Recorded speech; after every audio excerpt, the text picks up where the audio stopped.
Hello, everyone. I know it's been a long time since I put out a Code Black video, but I wanted to take the time to do it tonight. Sorry it took so long. I was doing some other projects and working on some different things that I'm trying to do, but I am back and I plan on continuing to do the Code Black podcast along with some of the other things that I'm doing. Um, uh, and being like a co-host on a different broadcast. But tonight I am coming to you guys because um, I initially I was gonna do a video on something else, but I had to do it on this one because this what it really I'm gonna jump right in. I was really rubbed the wrong way, and I'm going to tell you guys why. So you know y'all know, anybody who knows me, I post different things on my Facebook page, and on different other social medias that I have, but most mainly on my Facebook page. And I also have the Code Black page as well on Facebook that I post on. And I post on different issues and topics, mainly in reference to Black people, because you guys know that's who I advocate for. I am Black, and I should. But what really rubbed me the wrong way was, I get, you know, uh, calls and inboxes from people that I thought was my friends, or people that I've been knowing for years, I'm cool with, whatever. And and they're asking me, well, what's the point? Why do you post things like that? Why are you trying to stir things up? You know, do you have anything else to talk about? I mean, I even had one person tell me that I was too pretty to be mad all the time. So basically, he thinks or thought that because I post certain things that highlight things that go on within the Black community and among us, that I'm just mad all the time. And that couldn't be further away from the truth. So, but that was a little ways back. What really rubbed me the wrong way recently was that, I got a phone call and it asking me what's the point? What am I trying to do? Why am I trying to mix things up and divide people? Now see that right there, that got me. So I had to take a couple of breaths and hang up the phone. And I've been asked that before, and I even had people that argue with me, telling me to tone it down, telling me to not, post certain things and that, whatever. And you know what? It all boils down to this. People don't really. So you have me, who posts nothing but uplifting, empowering things about your kids. Okay, mind you, we live in a system of racism, and you got kids out here going to schools who are being miseducated. You got kids out here dying in the streets, aka um, Tamar Rice. You got kids out here who are starting new jobs. They're supposed to start their new life, and they minding their own business, riding down the street. They get pulled over, and they're being attacked and placed in jail. And then 3 days later, they die, and they want people to believe that it was a suicide. Okay, so you got all of this stuff out here happening, and you mean to tell me you mad at me, or you got a problem with me telling me that I irritate you, that it's irritating that I choose to speak on the things that I speak on and bring attention to the things that I bring attention to as it relates to Black people, that irritates you, but you'll let somebody tell your kids that they need to be popping some Molly's or whatever that song is that's out. You'll let somebody tell your kids that they need to be doing Ciroc. You'll let somebody tell your kids how to twerk and drop it like it's hot. You'll sing along with your kids on twerking and dropping it like it's hot. But yet I'm uplifting and I'm bringing attention and awareness to things that directly affect your children and you got a problem with that. And then on top of that, you don't go to other people's pages who say borderline racist things, but you feel like you comfortable that you can come and voice your disdain, if you will, for what I post. But I guarantee you don't do that when somebody calling your child, giving your child a black Crayola and telling them, here you go, draw. Or you don't tell that when somebody tell your child that they their hair is funny looking compared to the other students. Okay? See, I'm really that I gotta admit that really bothers me. It does. It really does. Because if I'm out here risking my life, and that's exactly what it is.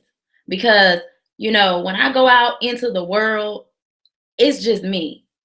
Any white supremacist can see me and decide he don't like what he see and he don't like what I post and he's mad about it and could take my life. Okay, I'm, you know, and it's that serious. And don't ever think that it's not, because believe me, the Darren Seals made that very clear. Y'all remember Darren Seals? Darren Seals was the young man, activist who was shot several times and then placed inside of a car and burnt up. Okay. Now that'll draw tears, because even though I know that could possibly happen, it doesn't scare me. Not one bit. It doesn't scare me. It doesn't make me want to tone anything down whatsoever. It makes me want to fight harder. So you got somebody out here that's riding and dying for your kids, and you mean to tell me you gonna come to me talking about some tone it down? Why you always posting stuff? What you trying to do? What's the point? You got to be outside of your mind. How confused are you? I mean, really? Really?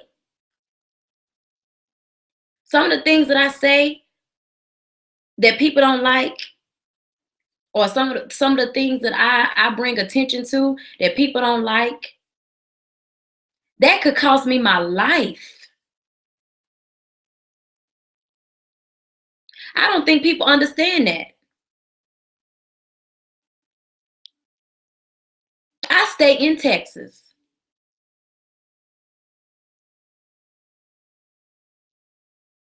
And Texas has always had a good reputation for people like myself.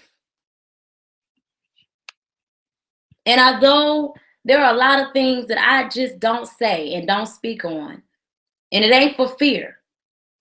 I don't fear anything, honestly. I really don't. It's not for fear. It's just that I have to be mindful sometimes of how I put things, until, you know, because I have to be mindful of that. I'm in a position where I am, you know, receiving a license from the state of Texas to cancel and to, you know, work in certain areas, and I have to abide by certain um, um, guidelines and ethics. So there are just certain things that I have to be mindful of. So there are a lot of things that, you know, that I would say it a different way, but I choose to say it a certain kind of way where it's mild. But to hear from my own people, that just, that right there, that does something to me. Cause it makes me think that, you know what, I'm I'm out here, you know, putting my life on the line in terms of some of the things that I speak on. Mind you, I don't have a husband. I don't have that shield of protection. So, if somebody decides that they don't like what I have to say, or that, they don't like that I'm telling parents or people to view things a different way and to quote unquote wake up, they could easily say, we taking her out. She's an easy target. She's a soft target. We hear about soft targets and easy targets being taken out all the time. That is very real. And if it happened to Darren Seals, it can damn sure happen to me.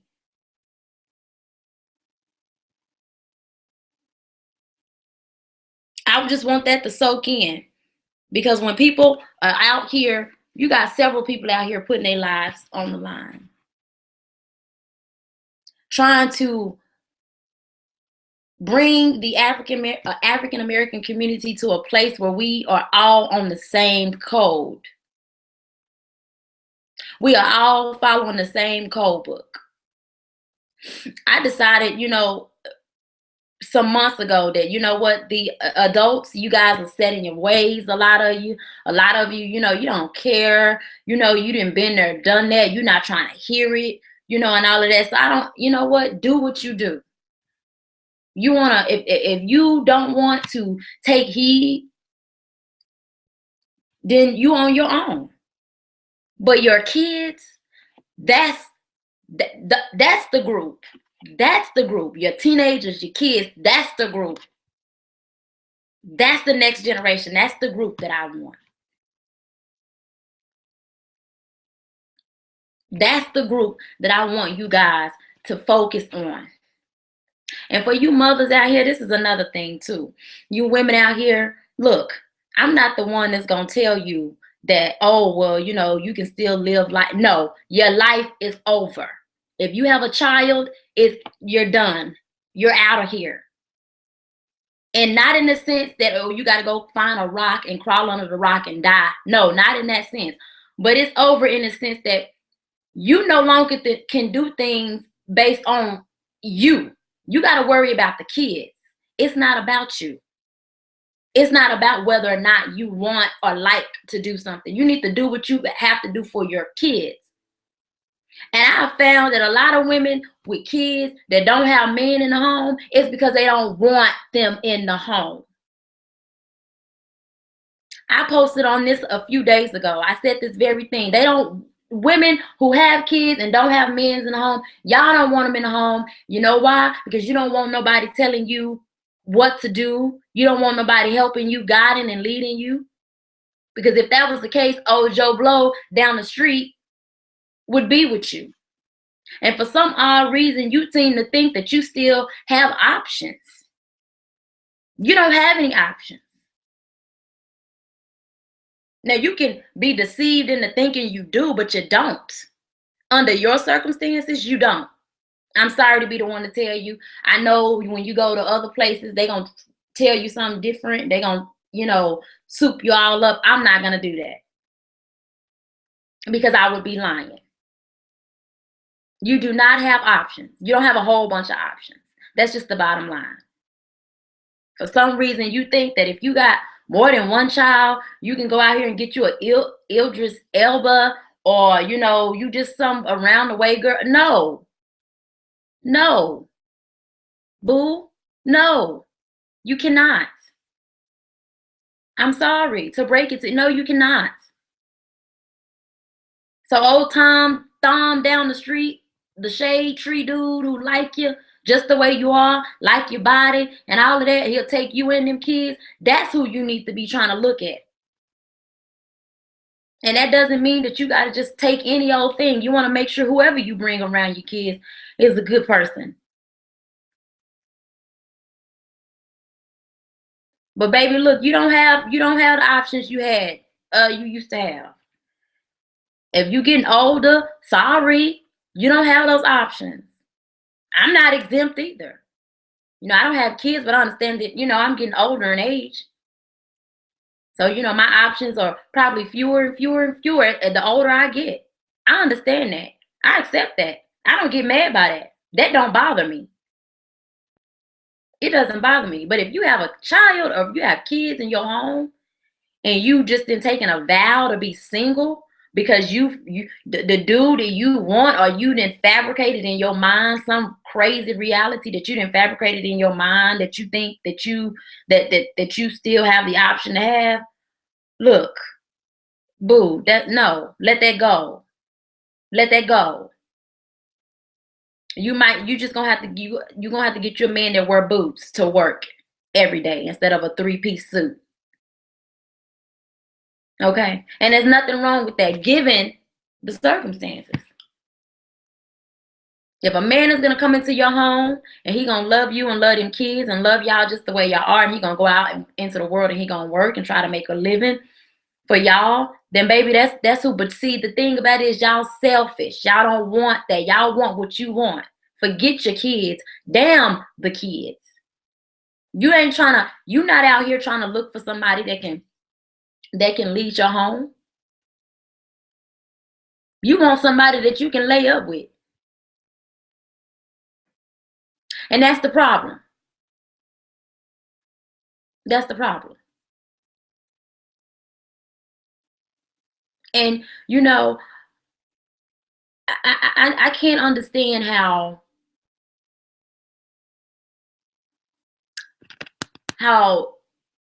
anybody can take what I say and be so annoyed or taken back by it when the only thing I do is talk about, financial literacy, learning how to get into the financial game. I talk about rightly educating your kids. I talk about different things that come down the pipe, whether it be a law or some type of school policy that will directly harm your kids. I talk about, what happened to us. I give you different perspectives. Let me tell you something. For all you people who get on, who get all your information from the news and y'all take their word over mine, you so far gone. You are so far gone. Can't nobody on no CNN, no NBC, no none of them, can't none of them hold a candle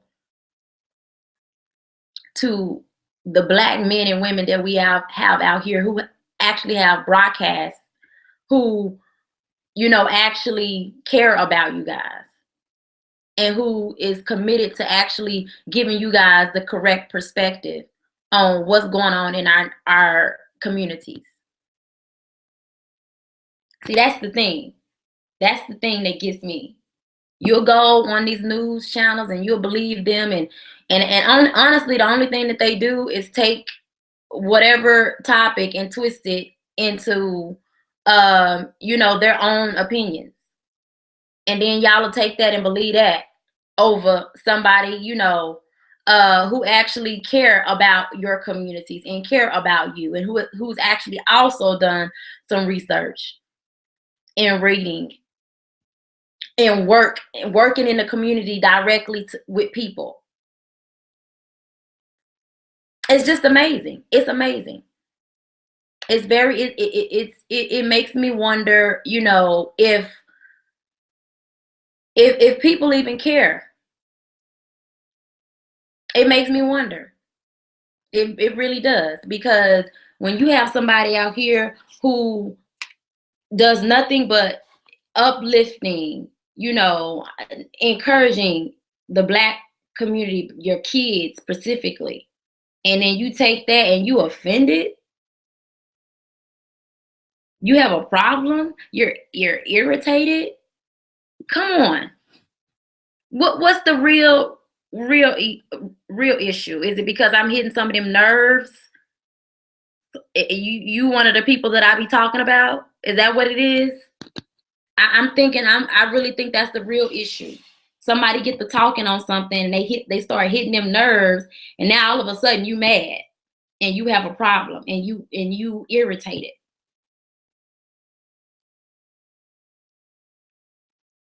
So again, you know, initially I was gonna talk about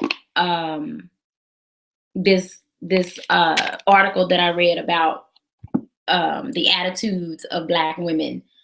But I said, you know what, I'm gonna say that for a different day, a later day, because I thought this was more pressing to talk about, because we really, as Black parents, there should be, when you have somebody out here that's trying to tell you and educate you on what's going on with your kids and what they're doing and how important it is for you to take heed to the school system, to the medical system, to the political system, all of them that actually affect your kids. And then, you know, you get mad at that, but yet you got rappers out here telling your damn kids to smoke dope. Like, really? I mean, really? But you're not boycotting them. You're not mad with them. You're not trying to get their phone number and inbox them. You got shows out here like Empire and Power and all these other shows, you know, telling your kids to do all types of crazy stuff. But then you want to get beside yourself with me, because I'm telling you daily, every day, I sure do. Every day I'm posting something about Black people and Black kids every single day. And that's exactly what I'm gonna do. You're right, every day. But to have my own people, that's crazy, to have my own people upset, irritated. You know, I get on your nerves. What's the point? Don't nobody care. Wow, to hear that from my own, that's crazy. That's crazy. But you know what? It's cool. It's cool. Because like I said, I'm done with the adults.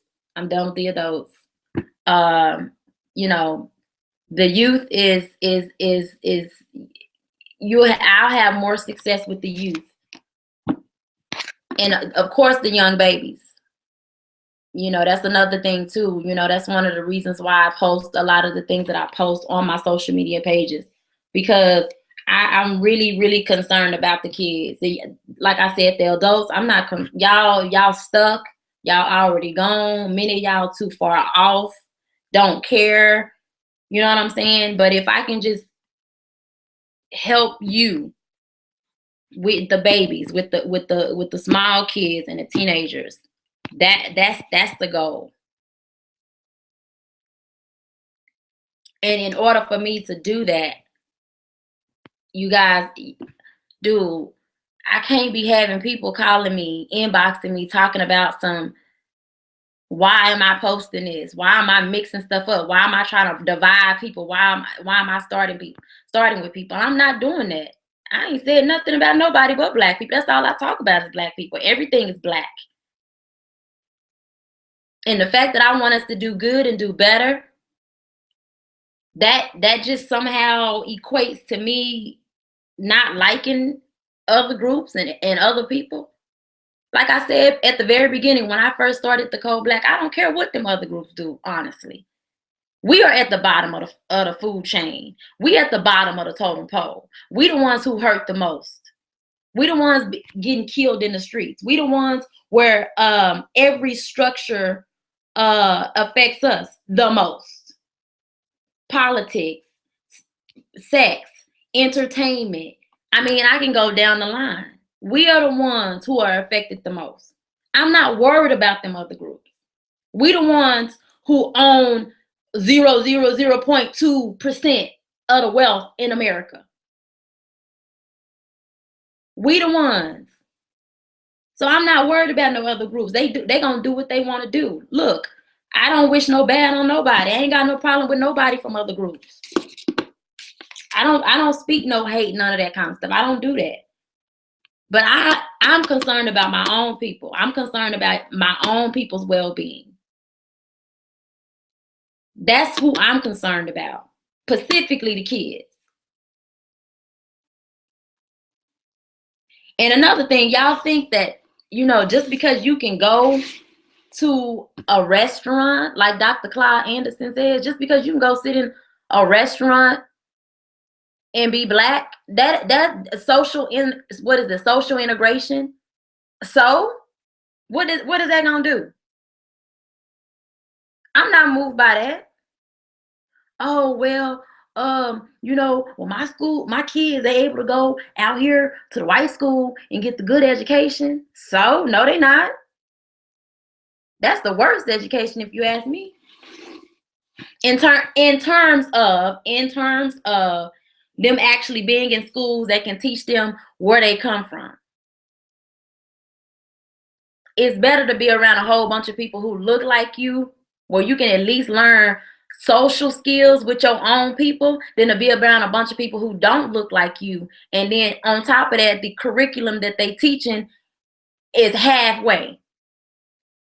And I say halfway because, yeah, you got your basic reading, writing, math, all of that. You got your basic, things that all kids need to learn no matter what color they are. But then you have things like history. You have things like, financial literacy. You have things like them teaching your kids how the world sees them from a realistic point of view. Because in the schools, they'll teach your kids that we all are the same and everybody. No, that's a lie. Them teachers know it too. Them teachers know that. Matter of fact, I had my professor tell me today, we were talking about the criminal justice system and the juvenile system, and I was explaining that I have a few kids who are in the juvenile system, and how I have to do assessments and intakes and stuff like that with these kids, teenagers. And I was explaining about the boys, how the boys, it's a lot of boys, like a lot, like a whole lot of boys. And he told me that the reason why that is the way that it is because it has nothing to do with race. Y'all, and this was today. Now my eye started twitching. And of course, I had to find the nicest way to tell him he was wrong.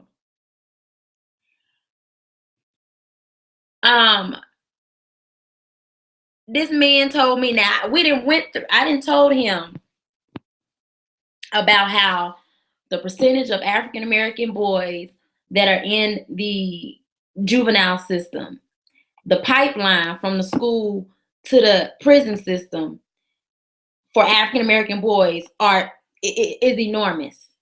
Okay, those are the numbers. And he gonna tell me that racism ain't got. So what is it? Is it you trying to say it's genetics? What what else could it be? Black people we just bad. Our kids are just bad.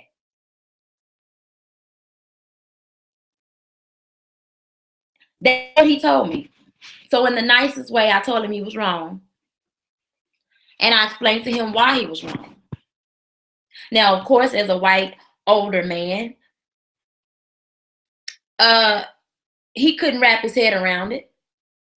And of course, as someone who is in a position to basically tell me the student, that I didn't know what I was talking about, and that I had it all wrong, and that I was entitled to an opinion. And I'm like, sir, this is not my opinion. These are numbers. You got the school system putting these Black boys on medication, putting them in these what do you call them classes? Those special need classes. And you mean to tell me that just Black people, Black boys are just that's just how they are.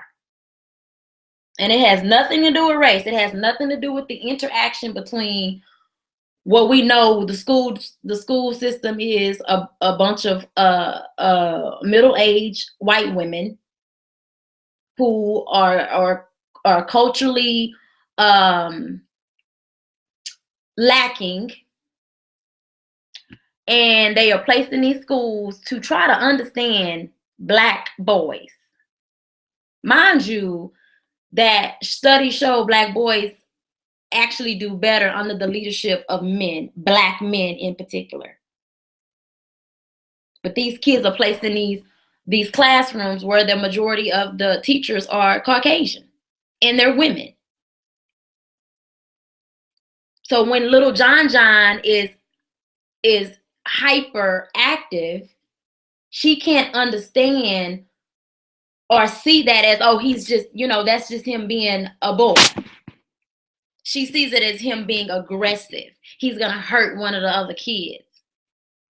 If I don't stop him, he's gonna be out of control and he's gonna be like an animal. That's how they're seen. And I notice I deal with, a matter of fact, I deal with young boys every day. Just about. And yes, kids, period. They will work your nerves, Lord Jesus. No, they will. They don't sit down. They keep laughing. They keep playing. But that's exactly what I love, because when I see that, that means that they're interacting with each other. That means that they are building those social skills. And as long as they're not cussing each other out, hitting each other across the head, and doing all kind of other crazy stuff, that is fine. When people say, oh, well, it disrupts the other kids can't learn if they're doing that. Yes, they can. It's just that you cannot take these kids and sit them in a classroom for 6-7 hours out of the day and think that's just how they're going to learn. You can't do that. In the way that the school system is structured, that's how these kids are. These kids in middle school, they have recess time. Yeah, they have a lunch period. But they are literally sitting in a class. They are expected to sit. We're talking about 3-year-olds, 4-year-olds, 5-year-olds, 6-year-olds.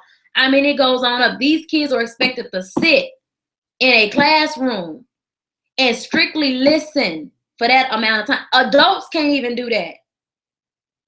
And we expect these kids to be able to do that.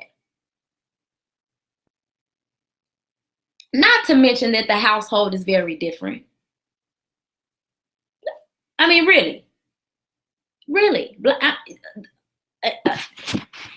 My household growing up, you guys, my household growing up was busy. And so now for me, I learned I get quiet when I'm in a busy atmosphere, because that's the household that I grew up in. But I understand that. And it's talking, it's laughing, it's very active. We literally, sit at the table and have conversations and engage each other. That's the household I grew up with. It was a lot of us every weekend. It was card games. It was just a bunch of busyness. Even some fussing, a little bit of fighting even. I grew up in that environment. So when you take a child who grows up in that environment and you put them in an environment where it's just quiet and, it's just something that's totally different, then they have to first be acclimated to that environment. And when they're unable to do that, a lot of times in these school systems, these teachers will deem them as having some type of, hyperactive ADHD type problem. And, honestly, I did a paper, a really big paper on post-traumatic stress within the Black community. And I explained how, we see post-traumatic stress being used for people to understand, people who are in the military, who have seen maybe murders and stuff like that, and they've seen different things. But if you think about it, when you, in a lot of these homes, you have kids who are coming out of some crazy situations, who, maybe their parents was on drugs, maybe they've seen their uncle their uncle used to beat their auntie or anything. You know, you got kids who are coming out of these situations. That's traumatic. That's traumatic. You know, to see things like that. And so, you know, the school system, they expect for, you know, kids who do come from that environment to go into these systems and then all of a sudden just be like everybody else. And it just doesn't work that way. And we can't blame everything on the school system. Honestly, I say this all the time. A lot of the parents, I have to say that, you know, you guys have to take most of that. You have to take most of that blame. Definitely. Definitely, because you're the first teacher. You're the first teacher. And it's only so much that your child can learn at school, but your child learns a whole bunch more at home. And that's proven. And when the child is in the home from literally a baby all the way up until adult, you know, teenage years, they learn more in the home, whether it's good or bad, than they will in the school. Prime example, you'll have a child who can't read. This child cannot read. He can go to school every single day and he still can't read. But he can quote every lyric to a song. He can play some of the best basketball you've ever seen. He can run. I mean, you know what I'm saying? And I say that because when you think about it, a lot of the things that he learns, he picks up from home, or he learns at home, or while he's in the care of the parent, is cultivated. It's cultivated. It's learned there and it's cultivated. And while he's at school, you know, like I said, it's only so much that the teachers can push into the kids. So, you know, we can't blame the school system for everything, like not 100%. No, you're gonna have to eat some of that too. So that's pretty much all I had. I don't know if I'm going to post this video or not. I have to see. I have to do some editing and see if I like it or not. But if I do, please like it. And if I don't, then stand by, because there will be more. Again, you know I was gone a little bit for the Code Black, but I'm coming back slowly. I had to, you know, do some other projects that I'm doing. And so now that I feel like I got those things down, I'm gonna come back and kind of do my own broadcast like I was doing before I kind of stopped. So thank you, whoever is watching or whoever sees this video. If I decide to post it, thank you for watching. Appreciate you. Please like, and I will see you the next time. Good night.